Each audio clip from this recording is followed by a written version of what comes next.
Hello students, how are you all? Hope you are doing well and enjoying our sessions. Okay, sitting at home enjoying all the live classes, whatever are there in your syllabus. Okay, so in our social studies, we were discussing about an important historical, very interesting chapter called as democratic revolutions in 17th, 18th and 19th centuries. Okay, so we'll go ahead with our next session. In case you missed our previous sessions, definitely go through our website classroomtv.in and you will find out all the important materials, PDF links, question papers and also the PowerPoint presentation, whatever we are seeing here on the screen, everything is available in our website. Don't forget website classroomtv.in. Okay, so let us go ahead with our next session.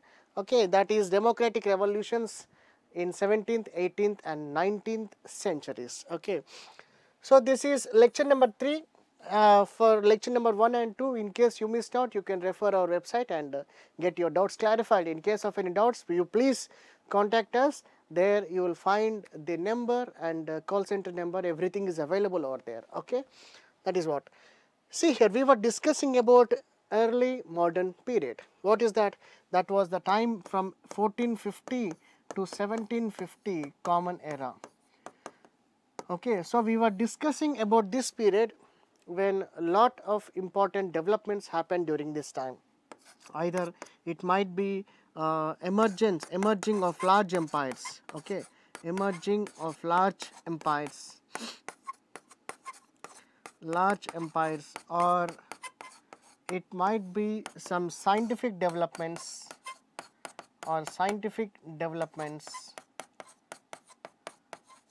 all such things we were discussing as part of our study, that is from 1450 to 1750 common era. This is called as early modern period. Okay, so this is what we were discussing and we shall go ahead with our discussion. Like early modern period dominated by human freedom and equality. So like what we discussed, like new empires, next is scientific revolution, and also there are revolutions, as I told you, democratic and nationalist revolutions. Okay, so the main content theme of this chapter is that we have to discuss all those revolutions which were basically started for the sake of democracy and for the sake of nationalistic spirit, democracy and nationalistic spirit. So whatever the developed countries which we are seeing in Europe, all these developed countries once, most of these developed countries once went through this revolutionary phase. So we are discussing that revolutionary phase in our lecture. Okay, so here first of all we discussed about emergence of new empires, and for that we discussed the example of Mughal Empire. And next we discussed about scientific revolutions, important discoveries coming up during this time throughout the world, and we talked about one important Indian mathematician also called as Nilakanta Somyaji. Don't forget Indian names at least. Okay, and during this point of time, not only new empires and scientific revolutions, we have what is that? We have freedom and equality. What is that? Early modern period dominated by human freedom and equality. That means during early modern period, there is a great revolutions, there is a great demand for freedom and equality. You will find this in, for example, you take French Revolution. There the prominent demand is equality. So people they are not in a mood to bear this inequality anymore. So ultimately, once they reach a saturation point, definitely anyone will go for rebellions. So people also started rebellions demanding we want freedom and equality.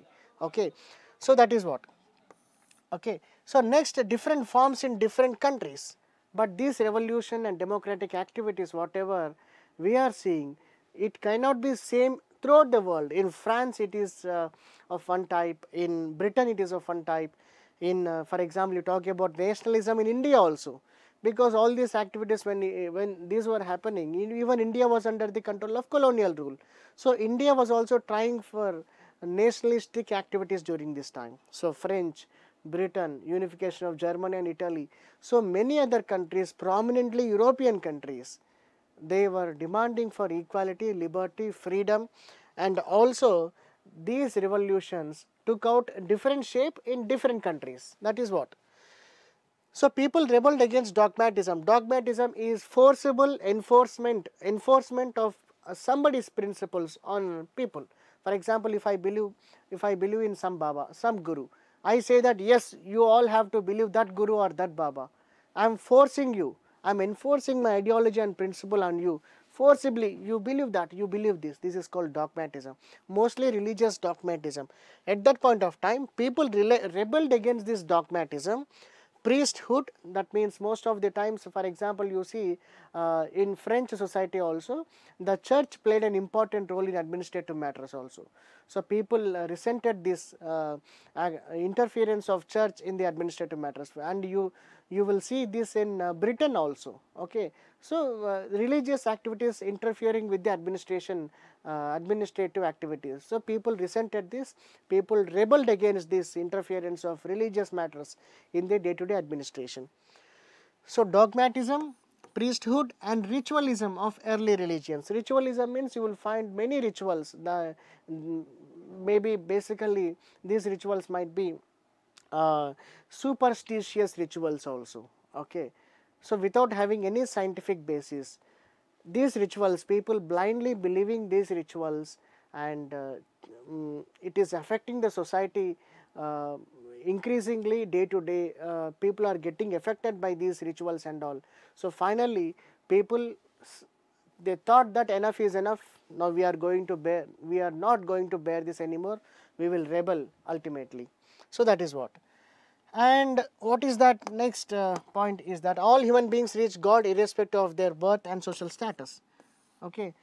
So here the concept here is that all human beings irrespective of birth or social status ultimately has to reach God. But the way of reaching God is different.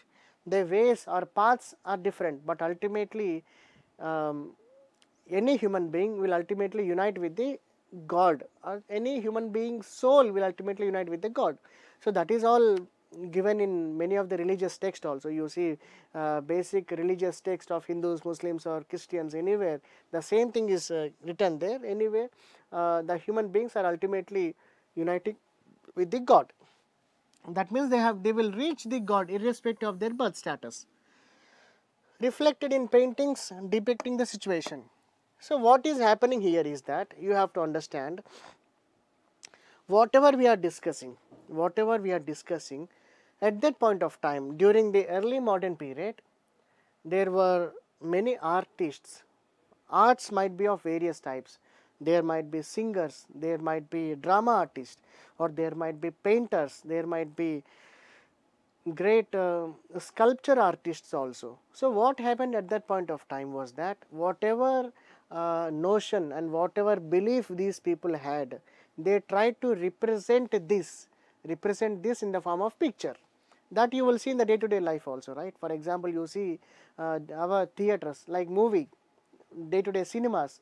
So what you might be seeing so many movies which are kind of reflecting what is happening in the society, right? So the movie director, they will say that yes, whatever happened in the society in the recent past, we made a movie out of the same incident. The same thing at that point of time also, famous artists, painters, they use it to depict, they use it to bring everything, whatever they are seeing in the contemporary society, whatever they are seeing in the present society with their own naked eyes, they are drawing and they are painting everything, they are bringing it into a beautiful painting. For example, you talk about French Revolution. In French Revolution also, at that point of time during 1848, okay, during 1848, of course this is late, not early modern period, already into modern period. During 1848, there was a great French painter also, Frederic Soro. Frederic Soro, 1848, he came out with a beautiful painting of the utopian world, the utopian world when the entire countries of the Europe will ultimately be liberated and they will be celebrating their democracy and republic in the final stages of these rebellions. He picturized and he imagined, he procrastinated the utopian world. Yes, the world will be beautiful like that. When these kings and rulers and princes, when these rulers are completely brought down, there will be a day when entire world will witness the democratic phase. That the painter imagined, and he brought that into a beautiful painting that you will see in higher classes, I think. And in the present discussion, we also have French Revolution, but we do not have that painting that is there in NCERT. Okay, so whatever the painting, the depiction of the contemporary situation, bringing down the present scenario, what is happening in the society, into the painting, was very famous during this time. Okay. So, if you see here, today we have democratic form of government, all the citizens have fundamental rights and treated equally by law, democracy not there in earlier times. So, today you will find most of the world, most of the countries in the world are enjoying their democratic phase, right. All these countries, for example, you talk about during this time, before the 20th century, hundreds of countries were there in autocratic rule, in the hands of the monarchs or in the hands of the dictators, whatever. They did not have independence, and there was no constitution for themselves, there was no democracy in their countries. So, these countries now at this point of time, they have their own democracy and they are enjoying the fruits of democracy which they got after fighting for generations together. Understand? That is what. So, all the citizens have fundamental rights and are treated equal by law right now. Do not we have fundamental rights? We also have fundamental rights. But how we got fundamental rights? Our forefathers fought for these fundamental rights. Forefathers, our great grandfathers, they fought, and finally we got independence, and our constitution is giving us these beautiful rights called as fundamental rights. This is part of our democratic government or democracy operating in our own country at least. So, democracy not there in earlier times, that we know well. You talk about Mughal Empire, you talk about before the French Revolution, or you talk about 8th class, or you talk about the Nepal, or many other countries, you talk about Saudi Arabia, many other countries, they did not have democracy. Of course, Saudi Arabia even now they do not have democracy, that is a different thing. But the thing here is that in the earlier times, that is before 15th century or before 14th century, many of the countries in this world, they did not even exist as a country, first of all, because large territories of land were under the control of one king, one emperor.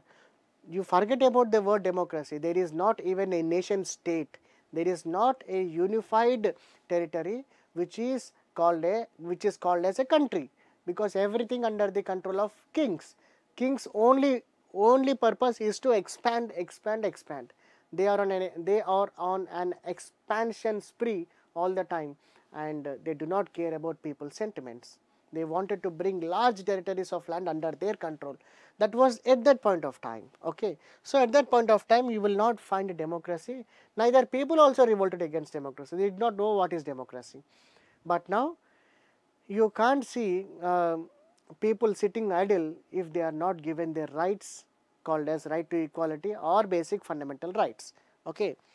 Countries ruled by kings and emperors, that is what I told you, and laws were made society into estates. At that point of time, as I told you, main purpose of the king is to expand his territory, and whatever territories are brought under his control after winning the wars, what he will do? He will proclaim that I am the king emperor of these areas. So, whatever I say should be followed in these areas, and whatever laws I take should be followed by each and every subject, every person of my territory, my kingdom. Understand? And these laws or whatever important decisions taken by the king are enforced. There was no other way to question the authority of the king. Whatever laws king brings out into the public domain, everything has to be accepted.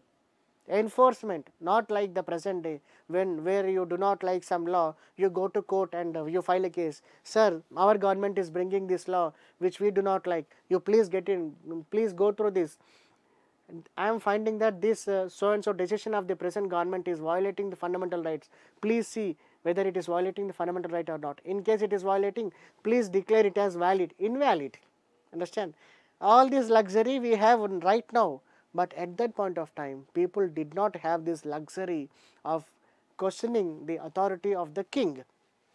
So laws were made, society divided into estates. For example, this is society. Society divided into different estates, estate 1, estate 2, estate like this. Okay, and these estates were under the control of some landlords, huge landlords, zamindars or whatever.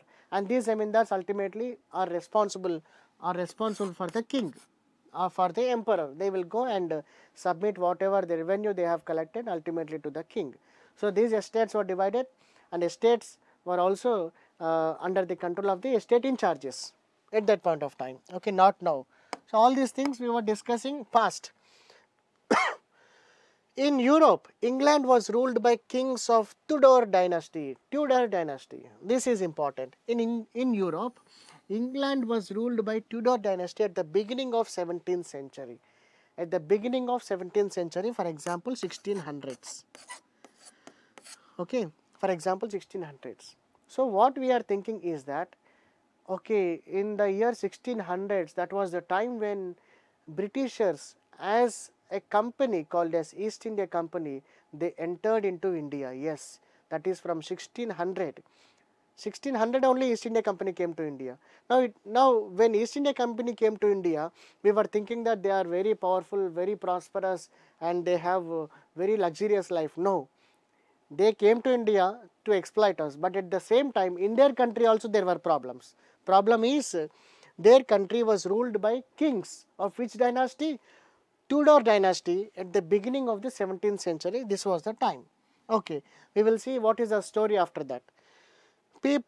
Pope was head of the Roman Catholic Church. As I told you, definitely you will have interference of the religious heads in the matters of the administration. Now definitely Catholic faith was practiced, mostly respected and practiced in Britain during this time, and Pope was naturally the head of the Catholic faith. So Pope, who was there at that point of time, used to interfere in the activities of the activities or decisions taken by the king at that point of time. So Tudor kings refused Pope authority. So when Pope tried to interfere into these decisions, Tudor dynasty kings, they refused that Pope should not come into the decision making process. Now that was good. So Tudor kings, we can say that they were good to the people of Britain. Okay, now these Tudor kings, like kings belonging to Tudor dynasty, they said that Pope should not interfere in the day-to-day matters. That is what they said. We will see whether that will happen or not. So England should be independent. They said that Pope should not interfere and England should be independent, and decisions should not be interfered by any other person except the king and the parliament, whatever. So now new conflict between parliament and the king. Understand? Now here what will you see here is that, for example, this is parliament. Okay, this is parliament. Okay, and here you will find church.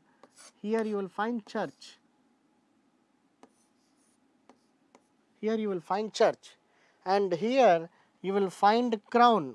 Okay, you will find crown. Okay, this is the king. Now here England should be independent. Who is saying? This king is saying. Who is saying? This king is saying. What is this? This is parliament.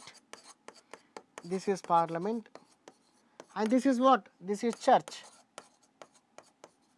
Now what happened was, these are the activities: king, parliament and church. So parliament will have people who are elected by the people of Britain.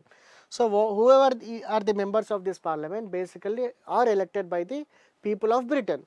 Okay, no problem. Okay, you have many people here in the parliament.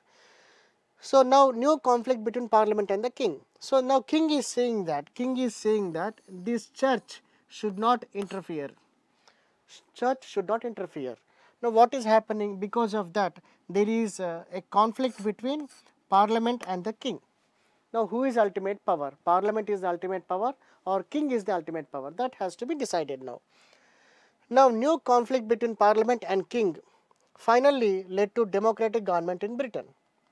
Okay, so finally because of this conflict you will see democratically formed government, that means the parliament finally having the higher say compared to the king that was there. Okay, finally okay, this is what Tudor dynasty, see how the kings and queens were there, kings and their wives.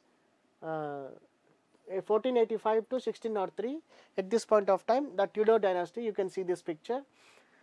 So here what we can say, the conflict was there between England monarchs and the parliament.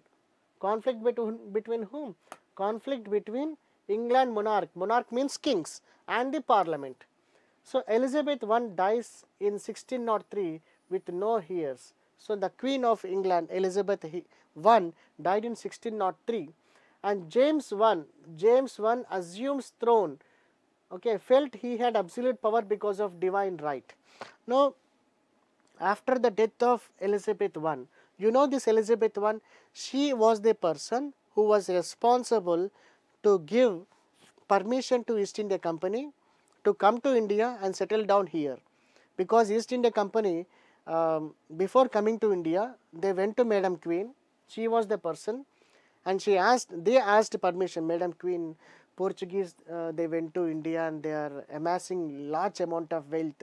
Recently only we got to know that Portuguese are looting India. Why can't we also go to India and do something there? Now Madam Queen asked, what is the benefit to me? They supplied suitcases, full money. Whatever, we do not know exactly, that is behind the textbook. We can't say exactly, but we can say that this Queen Elizabeth I, she gave permission to East India Company during that point of time in 1600 only, and finally this company came to India and we were there under their rule for how many years? 1600 to 1947. Imagine. Okay. So now after the natural death of Elizabeth I, James I, see how tall and handsome he is standing. James I, he said that what he is feeling. He is feeling that kings are nothing but gods on the earth. You can't question kings. Kings are the ultimate gods. They are the messengers of the gods, and we have got divine right to exhibit or to show our authority on the people, and we have got all powers to manage the day-to-day affairs of the people, and nobody should question them, because we are not normal individuals, we are divine individuals and we have divine right. There is a theory also, divine rights theory, because for everything there should be some theory to support their claims, right? So they have their own theory called as divine right theory. Now he is saying, see his statement, kings are justly called gods. He is calling himself gods. For that they exercise a manner of divine power upon the earth.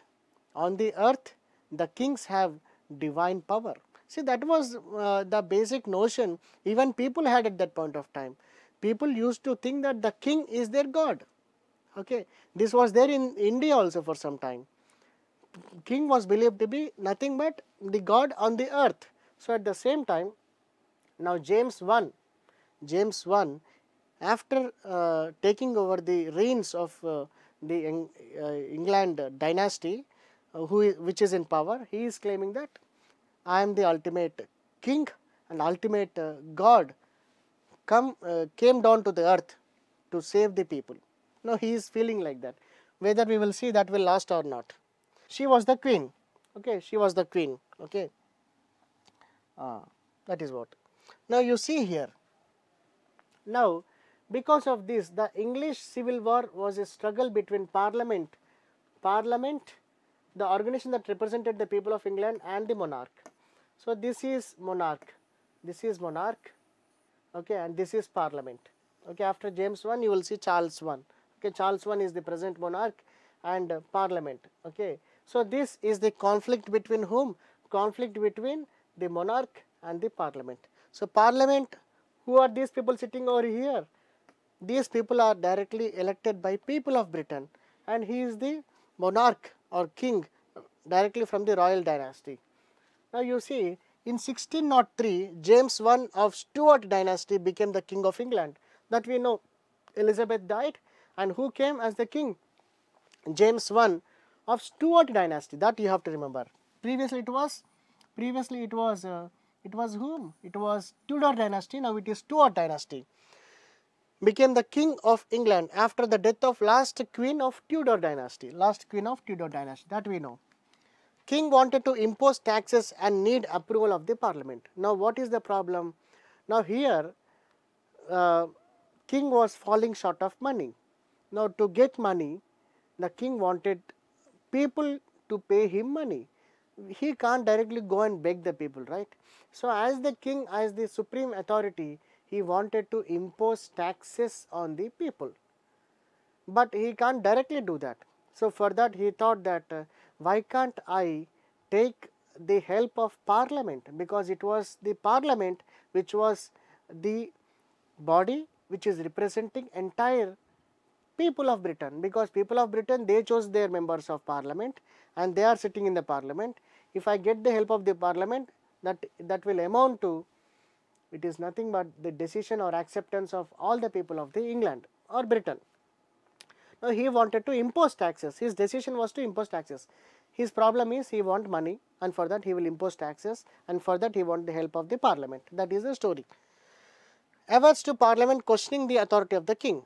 But he thought that parliament should not question my authority. I will only impose that parliament should help me, whether parliament will help or not. As the king has divine right theory. Now again he is saying divine right. I am the God. I am the God, or I have the divine authority, divine right to demand whatever is required for the welfare of my people. He is saying like that. Now James I succeeded by Charles I. So after James I, who came naturally? It was Charles I, King Charles I, okay, or Charles I. So Charles I or King Charles I dissolved the parliament and ruled for 11 years. Now he thought that unlike James I am not going to pacify or request parliament outrightly. I am dissolving entire parliament. There is no parliament at all. So it will be completely in the hands of king only. So what happened? What happened was, now what he did was, you see here, what the king, now who is the king? The present king is Charles I is the present king. Now he is saying he is dissolving this entire parliament. He is dissolving this entire parliament. That means there will be no representatives, no people, no democracy, nothing like that. Okay. Now king wanted to impose taxes and need approval of parliament, and as the king has divine right theory, James I succeeded by Charles I. Charles I dissolved the parliament and ruled for 11 years. 11 years there was no parliament in Britain. In 1640 needed money to fight war. So in the year 1640, again this King Charles I, he wanted money this time to fight war, because definitely to wage any war you will require huge financial support. So for that he wanted money. So parliament summoned again to get special grants. So he himself dissolved the parliament. Now he himself is calling this parliament. Parliament, please come, you please assemble once again and see that you attract people and get as many money, as many taxes, as much money as possible. Okay. So this he wanted from the parliament. So for that he summoned, that means he called the parliament once again. Parliament continued from 1640 to 1660. For 20 years this time parliament was very intact, very strong. 1642, 1660 parliament was there. 1642, 1660. So long parliament wanted to control autocracy of kings. Now this parliament, after staying for 20 years, this was called as long parliament. That means it was there for a long time. Now this long parliament wanted to control the power of the kings, because previously whenever kings did not like anything about parliament. They used to dissolve. Sitting at their home, they will decide dissolve the parliament. Now the parliament got very angry, very furious. Now they wanted to take revenge on the kings. Now they decided, we will control king himself directly. We will see that king forego his powers, his autocratic powers. We will see that. Let us see the fight between parliament and king. What will happen? So long parliament, this 20 years of time, this is called as long parliament. This is called as long parliament. Okay. Wanted to control autocracy of king and his ministers, not only king but also his ministers, and punished officers and ministers. Now this parliament directly interfering with the ministers of the king directly, and seeing that wherever any minister commits anything which is against the principle of Britain, all these parliamentary members, they are trying to catch hold of these ministers, officers who are working directly under the control of the king. Whoever corrupt officers, whoever illegal act, whatever illegal activities done by these ministers, everything they were trying to bring it to the book. That means punish them brutally, because they were doing like that. So stopped working of special courts created by the king. Now they started taking revenge. Now parliament, first of all, they arrested officers, ministers of the king. Next, they stopped working of the special courts created by the king. King created special courts for his benefit. Now these special courts were banned by parliament. Next, Charles I tried to take advantage and arrest his opponents in parliament. Now taking this as advantage, Charles I felt that yes, time has come. The atmosphere is not very congenial. It is appearing that definitely there will be some violence, there will be some war. So before something happens, I should take decision. I am the supreme authority of this country. So what I am feeling is parliament is doing all illegal. Let me punish the parliament first of all. So he started punishing the parliament. Okay, and started arresting the opponents who are trying to wage war against the king. These opponents are sitting where? They are sitting in the parliament. Now king directly sending his army to the parliament to get hold of those people who are trying to wage a war against the king. Civil war between parliamentary party and king's party. So this will definitely happen. Ultimately, parliament is trying to interfere in king's affairs. Now king is trying to punish people who are trying to wage war against him, who are sitting in parliament. Parliament and king, parliamentary party and king's party finally led to a civil war. Lasted for 5 years, and this civil war, how much time? This lasted for 5 years. And Charles I was defeated and executed in 1649. So in 1649, ultimately the parliamentary party won this war, and Charles I, who was the king, who waged this war, who tried to arrest the opponents sitting in the parliament, finally he was caught and he was subjected to execution, like because he was tried, criminal prosecution and all. He was brought to the book, and they decided that he committed all atrocities against the people of Britain and he should deserve the punishment of death. So finally he was executed. When? In 1649. So England became republic. So after the death of this monarch, England finally became a republic country. Okay. Now see here, the English Civil War. What is happening here? The English Civil War. So Republican government. So unfortunately, what I told you, 1649, everything was happy. Now this Republican government which came to power after the death of the king, unfortunately this Republican government was not also able to stand for a long time. It was not able to live up to the expectations of the people. People expected lot of things to be done by this parliamentary party which won the war, and this government, Republican government, came to power. They had huge expectations on this, but unfortunately nothing happened. In 1688, William the Orange, William III the Orange. Orange means not fruit orange, that was their dynastic name, okay, kind of their hierarchy name.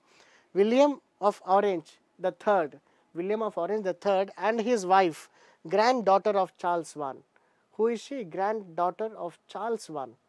Okay, invited by Parliament to occupy the throne of England. Okay, now who is occupied? The granddaughter of Charles I, and her husband. Who is that? William of Orange. I will show his picture. Okay, don't worry. So now he is called to the throne of the Britain. Now this person, William Orange, and his wife, both of them were formally, officially invited to take the throne of England. So ministers answerable to Parliament and king had limited powers. Now there is a small adjustment. Now king will be there, but ultimately the ultimate power will be Parliament. Ministers will be there, but these ministers will be accountable to Parliament. Previously the ministers were under the control of the king. No, right now the ministers will be under the control of the Parliament. King will be there, but limited powers. This is all called as constitutional monarchy. Understand? Beginning of parliamentary democracy in England. We can call finally from this time 1688, it is called as beginning of parliamentary democracy in England. See here, William the Orange and Mary, king and queen. Nobody expected that he will be called. That means this lady who was the granddaughter of Charles I, her husband will be called to the throne. Nobody expected, because he is sitting on the throne of the king. That is England royal dynasty. That means either he should be an England, or he should be from Scottish, or he should be from Ireland. Nothing. He is not Ireland. From Ireland, he is not from Scottish. He is not from England. He is from Dutch. So a person from Dutch origin, he is taking at the throne of England. That was the irony, because he was the husband of this lady, Charles I, granddaughter Mary. Okay. Now see, this is the coronation ceremony where he is the William Orange. He is taking the reins. Now what? Somebody is reading out something in front of him. Okay, somebody is reading out something in front of him. That doesn't mean that this person is taking oath as king and this king is given ultimate powers. No, what is happening here? We can clearly say that this person who is reading out now you see here, this person, the jury who is reading out, holding a small book in his hand, he is standing in front of the king, the Charles I, and he is reading out something. What he is reading out here? He is reading out not that something which is favoring the king. He is giving the list of demands to the king, saying, Mr. King, you are finally called to the throne of the king, throne of England dynasty. So what we are expecting is that these are the rules and regulations you have to follow, because the king has limited power now, not unlimited power previously. Now he is reading out the rules and regulations before the king. See his face, how innocent they are looking. This queen also, how innocent, pale and lethargic she is looking. Because ultimately, if you want to sit on the throne, these are the guidelines you have to follow. That is what. Okay. So constitutional monarchy, the king became the head of the state. So finally, monarchy means ultimate power of the king. Now constitutional monarchy means king will have limited powers. The king became the head of the state and is legally bound by the constitution. Legally bound by the constitution. A prime minister is elected head of the government and leads the parliament. As I told you, king will be there, parliament will be there, this parliament, okay, whatever, this parliament will be there, king will be there, and constitution will be there, constitution. So constitution is ultimate authority. Whatever king or parliament will be responsible to this constitution. Now king, this parliament will elect a person as head of the party called as prime minister, and under him there will be certain ministers. Okay, ministers will be there. These ministers will be responsible to the parliament. Okay. So previously these ministers were in the hands of the king. No. Now king ultimately has to sit in his royal palace, eat all royal food, enjoy, go here and there, morning walking, evening walking, that's all, not more than that. Okay. Ultimately in the hands of the parliament. The king's power was severely restricted and could not act without the consent of the parliament. Whatever king has to do, want to do, ultimately he has to consult the parliament. Understand? That is what the story is. Now, constitutional monarchy. Now, the era called as the recent strategy, the recent change is called as constitutional monarchy. And whatever this transformation happened, that happened without shedding any drop of blood. There was no war, there was no loss of life, loss of property, there was no damage. Just simply, only with discussions, everything happened. That is the reason it is called as bloodless revolution, also called as the glorious bloodless revolution. Glorious or bloodless revolution. Glorious or bloodless revolution. Now control in the hands of the House of Commons, which represents the middle class. As I told you, Parliament has a house called as House of Commons. This House of Commons, just like our Lok Sabha, Rajya Sabha. Now this House of Commons, people who are sitting in this House of Commons, they are the representatives directly elected by the people. Now everything is in the hands of House of Commons in the Parliament of England. Now people with land and property had the right to vote in elections to the parliament. But small litigation was, small condition was, people with land and property, that is little kind of discrimination. People with land and property had the right to vote in the elections to the parliament. Okay, now people with land and property. So right to vote gradually spread to entire population by 1928. So until 1928, even England was suffering from lack of inequality. Until 1928, even England there were inequalities. There was discrimination between rich and poor. You understand the fate of India at that point of time. Okay, so this is all about England. In our next session, we will talk about, we will try to revise once again England, whatever civil war is there. But for now, we will go to one more important, beautiful country called as United States of America. Here, what we have to understand, do you think that there is a civil war in USA? USA is the richest and most dominating country in the entire world. Can be called as the leader of the entire world.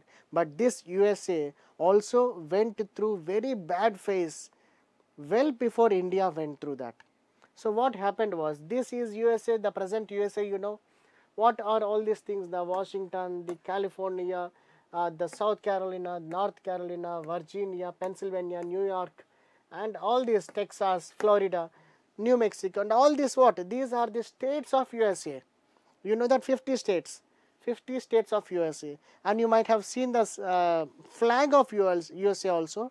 In that flag of USA also you have 50 stars. So 50 stars represent 50 states of USA.